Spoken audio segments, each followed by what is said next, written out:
செய்தியை பார்த்து வருகிறோம்.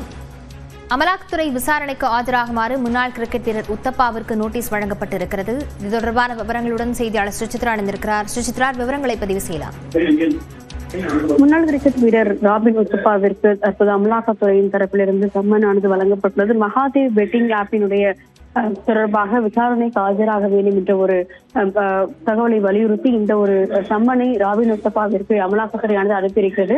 இந்திய அளவில் மிக பெரும் ஊழலில் மகாதேவ் பெட்டிங் ஆப் என்பது ஈடுபட்டதாகவும் அதற்கு விளம்பரம் வழங்கும் வகையில் பப்ளிசிட்டி வழங்கும் வகையில் ராபின் உத்தப்பா உள்ளிட்ட பல்வேறு பிரபலங்கள் செயல்பட்டது தெரிய வந்துள்ளதும் அதன் மூலம் பணப்பரிமாற்றம் சட்டவிரோத பணப்பரிமாற்றம் என்பது நடைபெற்றுள்ளதா என்ற ஒரு விசாரணையை அமலாக்கத்துறை நடைபெற்ற வரும் நிலையில் அவர்கள் இந்த ஒரு விசாரணைக்கு ஆஜராக வேண்டும் என்ற ஒரு சம்மனை அவர்கள் அனுப்பியிருக்கிறார்கள்.